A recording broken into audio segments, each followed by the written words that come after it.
operaciones lógicas en lenguaje de contactos. Bueno, esta parte es realmente muy sencilla. Simplemente habla de que combinando varios contactos en serie o en paralelo podemos hacer las típicas operaciones lógicas de AND y OR, como ya hemos comentado varias veces. Si yo pongo, como en este ejemplo de aquí, si yo pongo los contactos en serie, es como si estuviera haciendo una operación lógica AND, es decir, que para que se active la bobina Q, esta de aquí, esta salida Q, tendría que estar activado este contacto y este contacto, es decir, es una operación AND. Eso traducido a binario, a álgebra de Boole, que es lo que, digamos, el lenguaje que utilizáis en la asignatura de José Luis, pues sería esta tabla de verdad de aquí, que la salida únicamente se pone a 1 cuando las dos entradas están a 1, están activadas, ¿vale? Esto ya lo tenéis bastante claro. Y sabéis que eso tiene la ecuación lógica, si lo traducimos a una ecuación, a una función lógica, sería que la salida Q es igual a I1 por I2. ¿Vale? Eso lo tenemos bastante claro. Si en vez de utilizar los contactos normalmente abiertos, como en el ejemplo de arriba, utilizamos, por ejemplo, un contacto normalmente cerrado, en este caso I2, como el de aquí abajo, pues ¿eso en qué se traduce? Pues en que la salida se activará cuando I1 esté activada y cuando I2 no esté activada. Es decir, realmente si fuéramos a la tabla de verdad, la salida estaría activada en esta combinación. I1 está activada e I2 no está activada, ¿vale? Y eso en una ecuación lógica, ¿en qué se traduce? Pues si vamos a la ecuación lógica, equivaldría a poner que la salida es igual a I1 por I2 negada, ¿vale? Siempre que utilicemos el contacto normalmente abierto, equivaldrá a que pongamos en la ecuación un negado. Es de lógica también, ¿vale? Esto lo vamos a pasar rápido porque yo creo que lo tenéis bastante claro. Si en vez de poner los contactos en serie, como en estos ejemplos de aquí, los ponemos en paralelo, ya sabéis, como en este caso de aquí, sabéis que en vez de hacer la operación AND, estaríamos haciendo la operación OR.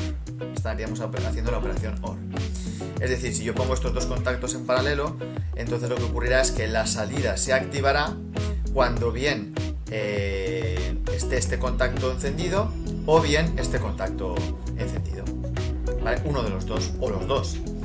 ¿Esto para qué puede ser útil? Por ejemplo, esto lo podéis utilizar para resolver el ejercicio, creo que es el 1, sí, el ejercicio 1 de las tareas que os he pedido. En el ejercicio 1, que es el montacargas, tenéis como hay pulsadores para subir y bajar el montacargas en el piso de abajo y en el piso de arriba, tenéis dos pulsadores para subir y dos pulsadores para bajar. Es decir, tenéis dos pulsadores que tienen que hacer lo mismo. Tanto si pulso al pulsador de subir que está en la planta baja como el que está en la planta alta, se tiene que activar la salida de subir, el motor que sube, el KM1, por decirlo así. Entonces yo aquí pondría los dos contactos de los dos pulsadores de subir en paralelo, y lo mismo haría con los dos de bajar, ¿vale? Es decir, esto lo podemos utilizar para que con dos contactos diferentes se produzca la misma acción, ¿vale? Bueno, ya sabéis que por supuesto la tabla de verdad en este caso sería la tabla de verdad de una puerta OR, es decir, cualquier combinación que tenga una entrada activada, la salida estaría activada, y la ecuación lógica sabéis que es la suma. La salida Q1 sería la suma de I1 más I2, ¿vale? Esto es un poco para que veáis que existe una relación entre el lenguaje que utilizáis en la asignatura de José Luis y el lenguaje de los contactos. En realidad todo es equivalente porque todo está, digamos, todo viene relacionado con el álgebra de Boole. El álgebra de Boole, sabéis que se utiliza, es el álgebra que describe la relación entre aquellos elementos que son de tipo binario, es decir, de todo o nada, que solo pueden tener dos estados.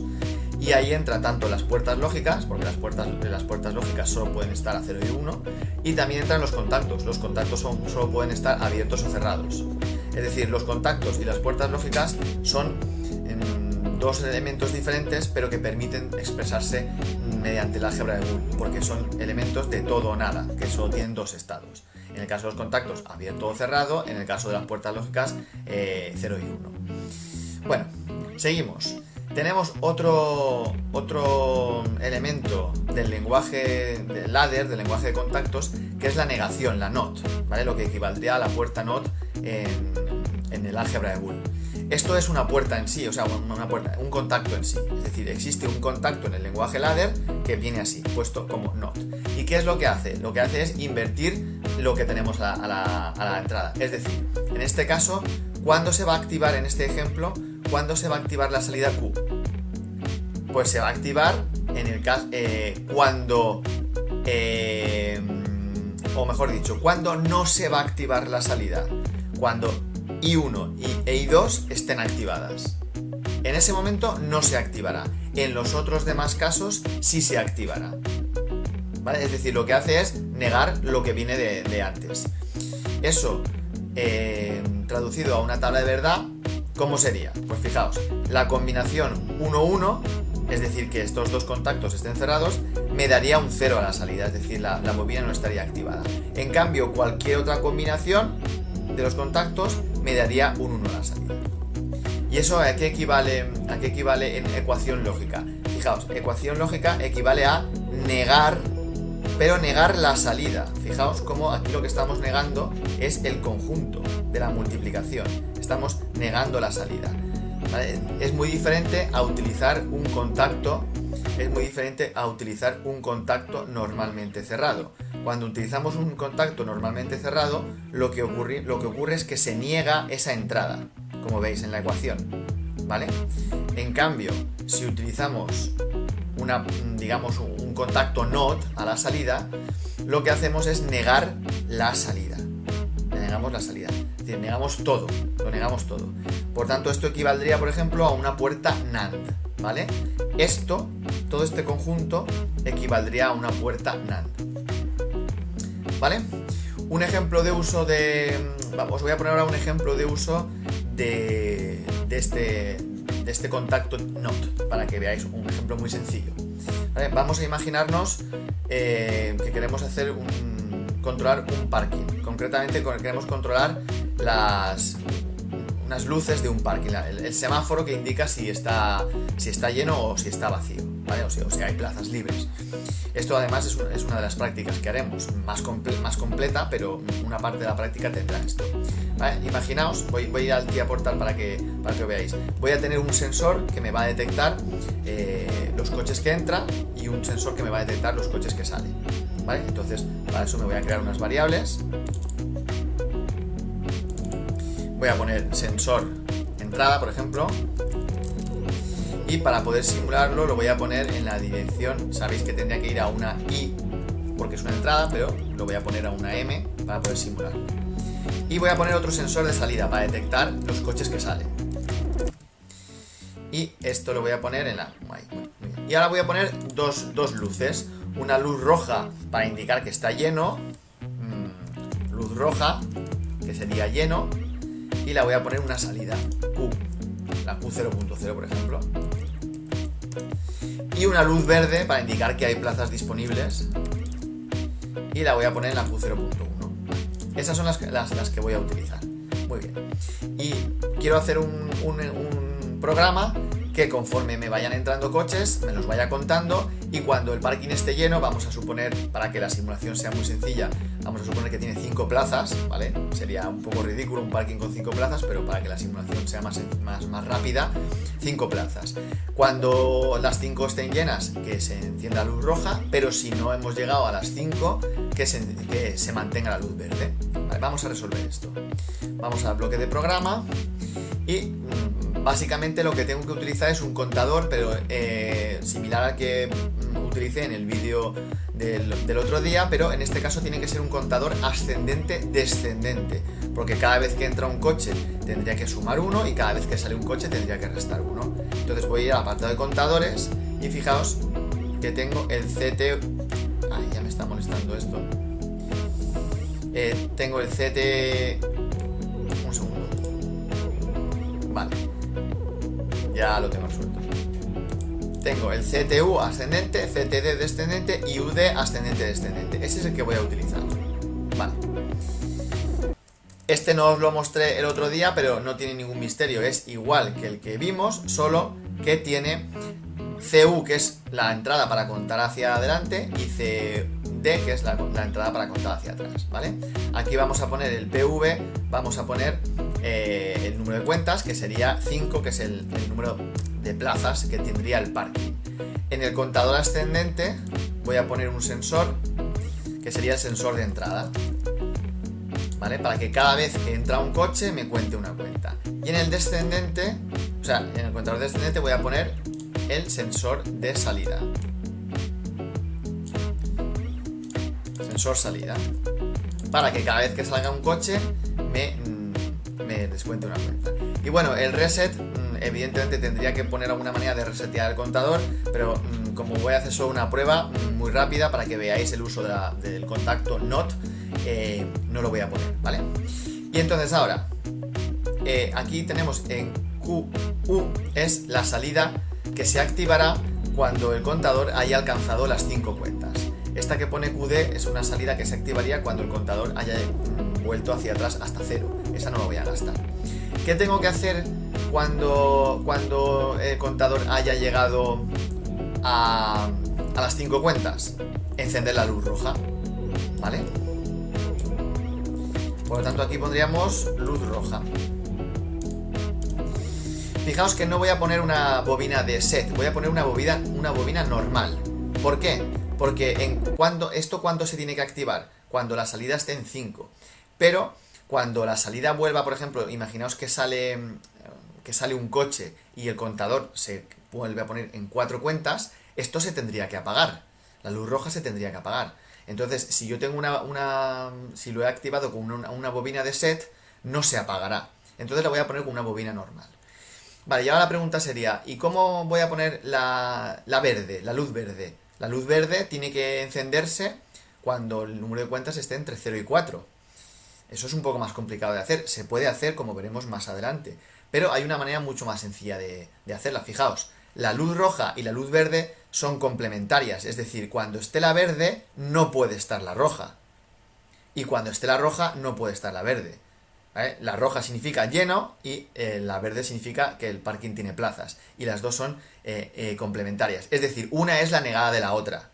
Por lo tanto, yo aquí puedo poner lo siguiente. Voy a coger el contacto NOT. El contacto NOT lo tenemos en operaciones lógicas.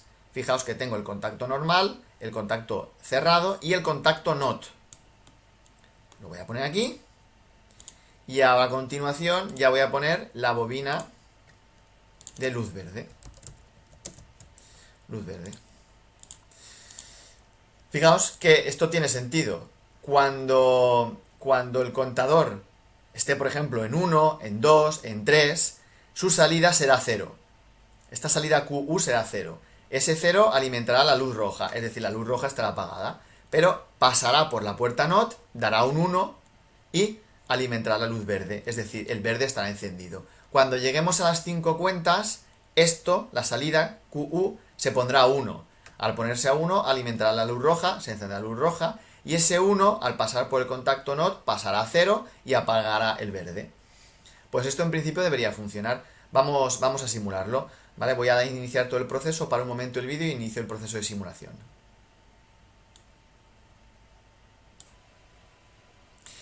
Vale, ya tengo el programa cargado en el autómata virtual y ya se está simulando. Fijaos, vamos a ver cosas. En primer lugar, el contador lo tenemos a 0, ¿vale? Hemos empezado el programa, lo tenemos a 0. Y las salidas, ¿qué salida tenemos activada y qué salida tenemos apagada? Fijaos, la luz roja está en línea discontinua, es decir, está apagada, pero fijaos, la luz verde, claro, por aquí viene un 0, está en línea discontinua, pero al pasar por el contacto NOT se vuelve una línea continua, es decir, esto está activado. Es decir, tendríamos la luz roja apagada y la luz verde encendida.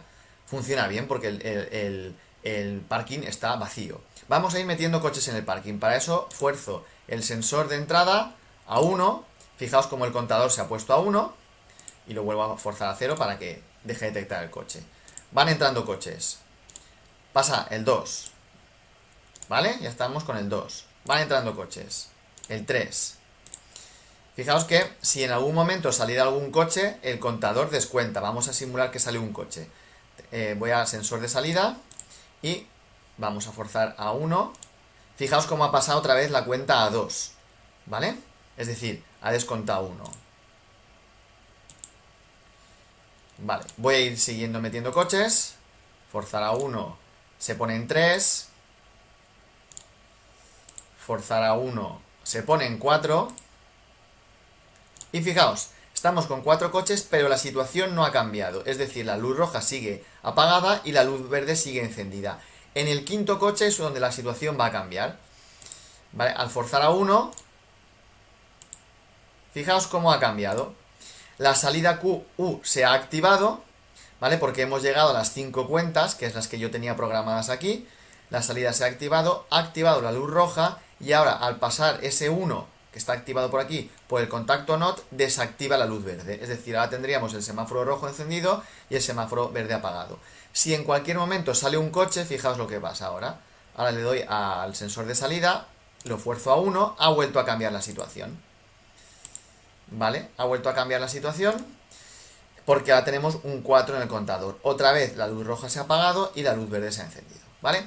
Pues simplemente esto era un ejemplo de uso del contacto NOT cuando tenemos dos salidas que son complementarias, que cuando tiene que estar una activada, la otra no tiene que estar activada, ¿vale? Voy a parar un momento la simulación y continuamos con la teoría. Vale. Una cosa también muy importante son las operaciones con flancos. Resulta que en muchas ocasiones nos interesa que un contacto, uno de estos contactos que estamos dibujando normalmente, se active, se cierre o se abra únicamente cuando se produce un flanco.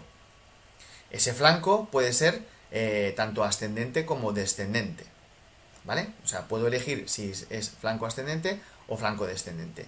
Pero esos contactos son especiales porque únicamente se cerrarán en un instante, que es cuando se produzca un flanco, ¿vale? Aquí tenemos los dos símbolos de los dos contactos con flancos. Es un contacto normal, pero dentro tiene la letra P para el caso del flanco ascendente o la letra N para el caso del flanco descendente. ¿Vale? Es como sería positive edge, que edge significa flanco en inglés, flanco positivo, y negative edge, es decir, flanco negativo o flanco de bajada. Quiero que entendáis muy bien la diferencia entre un contacto normal y un contacto por flanco. Un contacto normal, por ejemplo mientras la entrada esté cerrada, repito, vuelvo a empezar. Un contacto normal como este, normalmente abierto, ¿cuándo va a estar cerrado? Pues va a estar cerrado siempre que la entrada esté activada, ¿vale? Es decir, si vosotros un pulsador lo tenéis cerrado 3 segundos, activado 3 segundos, esos 3 segundos va a estar el contacto cerrado. O si por ejemplo esto corresponde a un interruptor y el interruptor lo tenéis activado, el contacto va a estar siempre activado, siempre cerrado. En cambio, un contacto por flanco se cierra solo una vez, un instante. Un instante. ¿Cuándo? En el momento que se produce una transición de 0 a 1, en el caso del flanco ascendente, o de 1 a 0 en el caso del flanco descendente. ¿Vale? Como dice aquí, en el caso del flanco ascendente, únicamente se cierra, a ver, que pueda subrayar, únicamente se cierra cuando la entrada asociada pase de 0 a 1. Solo en el momento del paso de 0 a 1 se cierra, en el caso del ascendente. Y en el caso del descendente, únicamente cuando la entrada asociada pasa de 1 a 0. ¿Vale? Claro, entonces eso, para empezar, le plantea un problema al autómata. Detectar un flanco no es tan fácil como detectar que una entrada está activada o desactivada. Para detectar un flanco, para que el autómata pueda detectar un flanco, fijaos que necesita saber cuál era el valor que tenía esa entrada en el instante anterior. ¿Vale? Para un contacto normal, para detectar un contacto normal, si está activado o desactivado, el autómata simplemente tiene que mirar en ese momento si la entrada está activada o desactivada. Si la entrada está activada, pues ya sabe que tiene que cerrar el contacto, y si la entrada está desactivada, sabe que tiene que abrir el contacto. Pero para un contacto por flanco es un poco más difícil, porque imaginaos que yo soy el autómata y en mi programa tengo este contacto por flanco ascendente. Yo veo que una entrada está a 1, Mi pregunta es, vale, esa entrada está a 1, pero ¿tengo que cerrar este contacto o no? Vamos a ver. Eh, ¿Cómo sé si se ha producido un flanco en ese momento? Yo sé que la salida está a 1, pero que la salida esté a 1... Vale, perdón, la entrada. Yo sé que la entrada está a 1, pero que la entrada esté a 1 no significa que se haya producido un flanco en ese momento.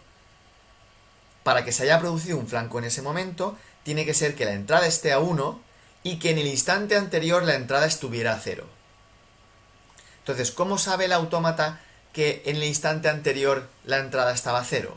No lo sabe. Tiene que guardar la entrada en el instante anterior. Y para guardarla necesita una marca. Es decir, cuando vosotros vayáis a utilizar un contacto por flanco, el autómata os pedirá que además le digáis la dirección de una marca. En esa marca lo que se guardará es el valor de esa entrada en el instante anterior. Si cuando llega el momento de la ejecución del programa el autómata compara el instante anterior con el instante actual y son diferentes, entonces se dará cuenta de que se ha producido un flanco. ¿Vale? Es que esto es un poco difícil de explicar sin la pizarra, pero espero que me hayáis entendido. Que me hayáis entendido. ¿Vale? Más o menos es lo que os pone aquí. Dice que ¿vale? Cuando se utiliza un operador con flanco, es necesario asociarlo a una marca interna del autómata. ¿Vale? ¿Por qué? Porque se utiliza como bit de memoria, que se utilizará para almacenar el valor que tenía de entrada en el ciclo de escala anterior. ¿Vale? Fijaos. Si voy un momento al TIA Portal y cojo un operador de flanco,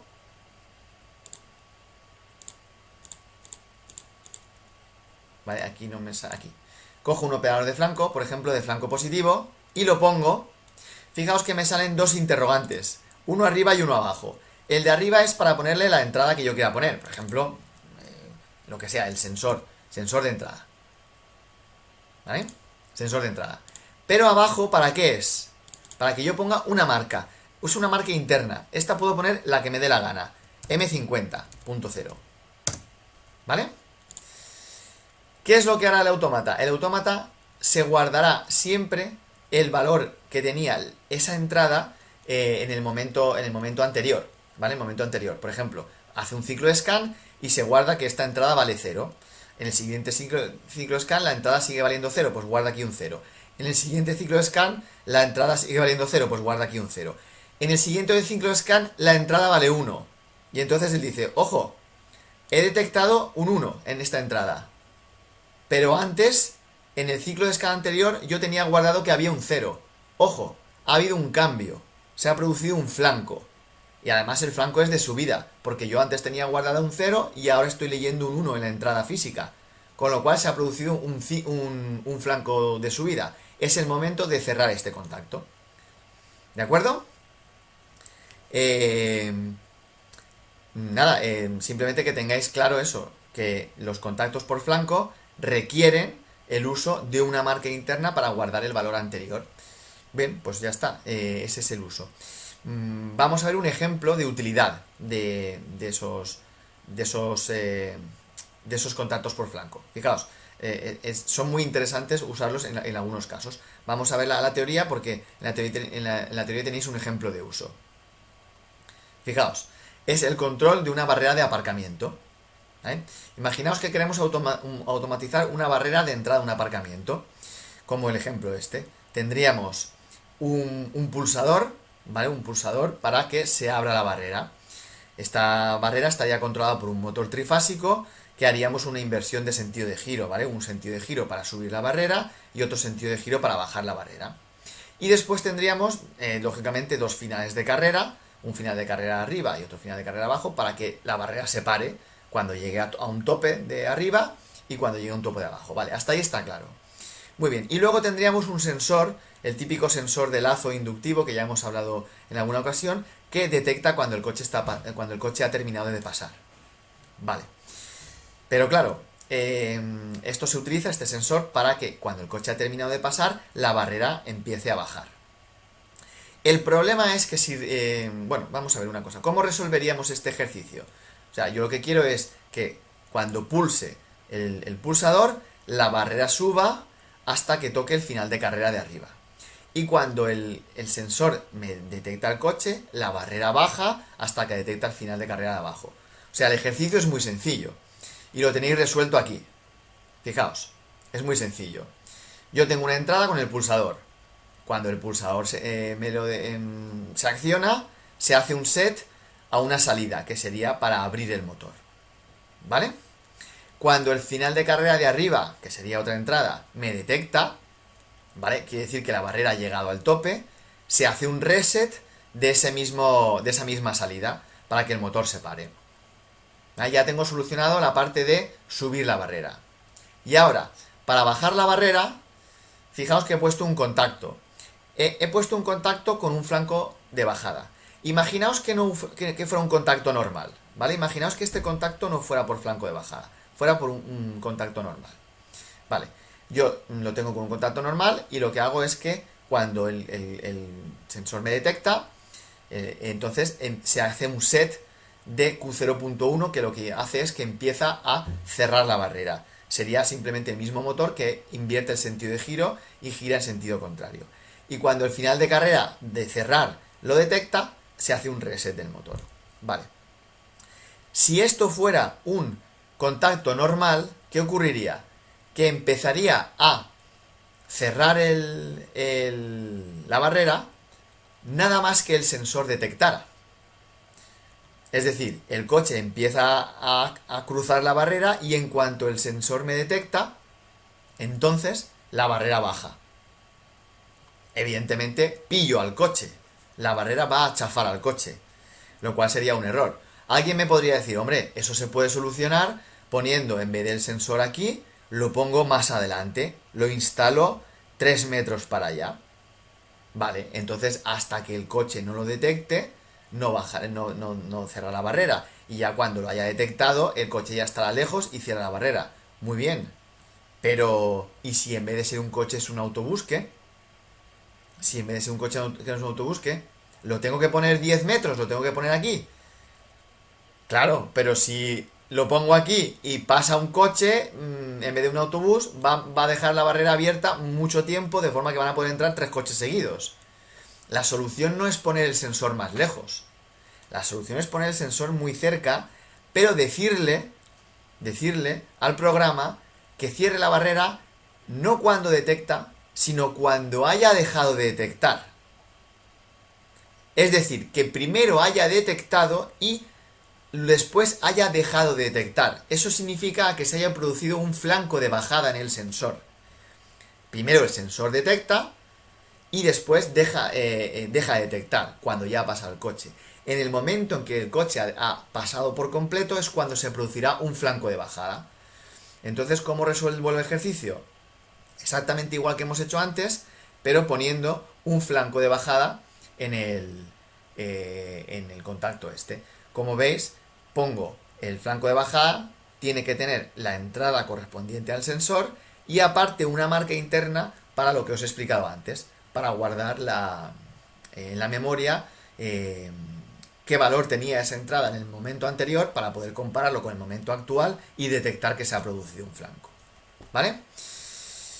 Bueno, pues como ya llevamos media hora de vídeo, voy a cortarlo aquí para que no se hagan vídeos tan largos, pero me queda explicaros un punto más, que es el punto 4. Entonces voy a cortar aquí el vídeo, voy a subirlo a YouTube y voy a grabar otro vídeo con el punto 4 y con eso ya lo dejaríamos. Espero que haya quedado claro. Este ejemplo no lo voy a simular porque me parece tan sencillo que no creo que se necesite simulación. ¿Vale? Espero que hayáis entendido el uso de los flancos, que es muy interesante en algunas aplicaciones. Bueno, pues un saludo y nos vemos enseguida, que voy a grabar otro vídeo. Hasta luego.